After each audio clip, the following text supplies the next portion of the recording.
everyone, I'm Laura Ingraham. This is the Ingraham Angle from Washington tonight. Thanks so much for being with us. Biden's remade America. That's the focus of tonight's angle. All right, everyone, you can't say they didn't warn us.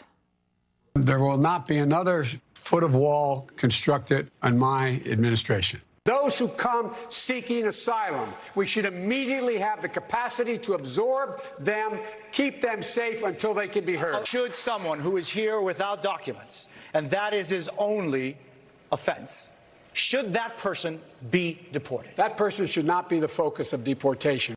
And that's the angle. Joining me now is Stephen Miller, former senior advisor to President Trump, founder of America First Legal, and Alan Orr, immigration attorney. All right, Alan, we'll go to you first.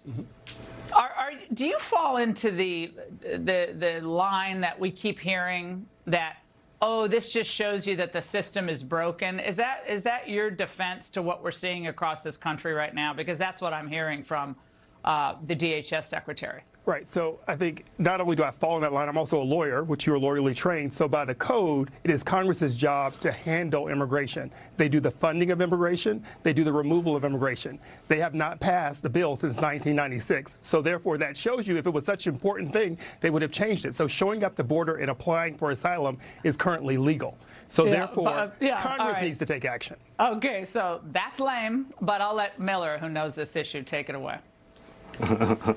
Yeah, well, the bill that was passed in 1996 under the Clinton administration was the result of massive bipartisan public outcry about the lack of deportations. So Republicans and Democrats got together in 96 and passed a bill speeding, accelerating, and mandating deportations. That's the law in the books. That's the law that Joe Biden is breaking every day.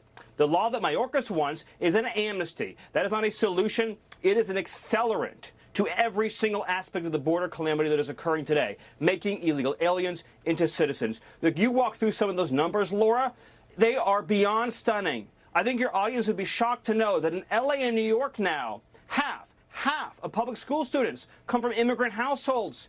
In cities like Charlotte, it's 40%. In Nashville, Tennessee, 100 languages are now spoken in public schools. 30% of students need help speaking English at all. Our system cannot absorb migrants in these numbers. It will crash every aspect of American society, which, of course, is the point, Laura. Alan, New York's mayor was discussing the cost of sheltering the people who are walking right across the border, and within 72 hours, most of them are just sent off to go wherever they want. Watch this. We've opened over 210 what we call humanitarian relief centers. This is going to cost us $5 billion during this fiscal year, $7 billion we need to find in January. It is economically not sustainable, and the place is not sustainable. So the city's dealing with a huge budget crisis, Alan. So how is this not the fault of the Biden administration? Was that when the border was essentially under control, especially in those last few years of the Trump administration? Well, part of that is related to COVID, and actually the Biden administration has deported more people than the Trump administration did in the last 2 years in his administration. But let's look at the receipts. During the Trump administration, they spent close to $17 billion on the wall, which did not stop immigrants from coming under the Biden administration. That is less than the money that they need in New York City. But the fact of the matter, hold on, Alan, take a breath. The problem with your glib line there, and obviously I'm on Stephen's side, I'm not trying to gang up on you. Sure. But, I mean, you say, well, they deported more people. Yeah, because we had almost a record number of people who've crossed our border. About 8.7 million people have crossed our border. You know how many cities, combined get to 8.7 million people? Absolutely. Which African Americans are absolutely outraged by this in Chicago. Stephen, I was watching the protest today in Chicago about the new migrant shelter. They don't want it there. You see the uproar in Denver. They don't want it there. San Diego, they don't want it there. Okay, so it's not just Black Americans. It's immigrant Americans I don't know why we need to separate between black and white. We don't need to separate between black and white. Well, you know I am, because the coalition of Biden supporters are now seeing what an open border really does. It doesn't just stay in Texas, Stephen. Yes, nobody in this country except the radical left and politicians in Washington want our communities deluged with never-ending streams of low-wage labor. It depletes the tax base, it destroys public education, it destroys health care. And let's talk numbers real quick. ICE removals, which is the only statistic that matters when it comes to enforcement, are at their lowest levels since the agency was created. And in 2020, you know how many discretionary releases of illegal aliens there were into this country? Zero. Zero discretionary releases in 2020, because under the Trump administration, if we apprehended you, you were sent packing, sent home. If this migration crisis isn't shut down, there will not be a middle class in this country. There will not be a working class in this country. There will be two classes, the very rich and well-connected and the poor and struggling. This will kill and is killing the American dream. Oh, Alan, why do so many rich people, a lot of plutocrats, they love the open border, right? They love it because it's cheap labor for them. They love having, cheap labor in the United States. That's their goal. They would like an endless supply of cheap labor, wouldn't they?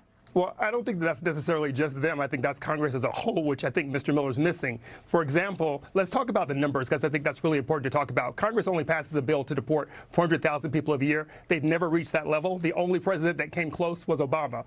The amount of money, $75 million, has been spent by the governor of Texas to move immigrants to New York City and other places. That same $75 million could have been used to help them.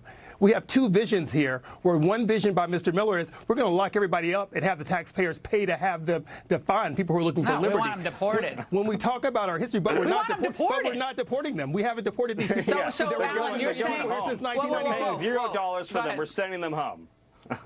Yeah, so Alan, you actually would like them deported, so we find some agreement here? No, I think that. So, you want them all to stay? President Biden has started deporting individuals to Venezuela, which has turned down the number of individuals coming to our border. Deportation has its place in our immigration system. Everybody does not get to remain. Why we spend the same Venezuelans? amount of money on immigration courts that we spend on ICE. We spend 17% more on ICE and prisons than we do on immigration courts. So if people were to have their day in court faster than 5 years. Where does it in the Constitution? Where in the Constitution does it say people who cross our border get a day in court? It's nowhere in our Constitution. Okay, you walk across the border, you don't get your day in court. Every That's developing another country farce. in the world, all 2 or 3 billion, they get their day in court in America. Yeah, It's part of our it's part of the liberty that we spoke about, the history that we want to protect, right? We are a nation of immigrants, and there were fleets of immigrants. No, we're a nation of citizens. We're not a nation of immigrants. We're a nation of citizens. Well, and I think what's interesting You're absolutely a nation of citizens. Is how many immigrants are on camera complaining about what's happening to their communities who came the right way. Stephen and Alan, great conversation. Thank you both.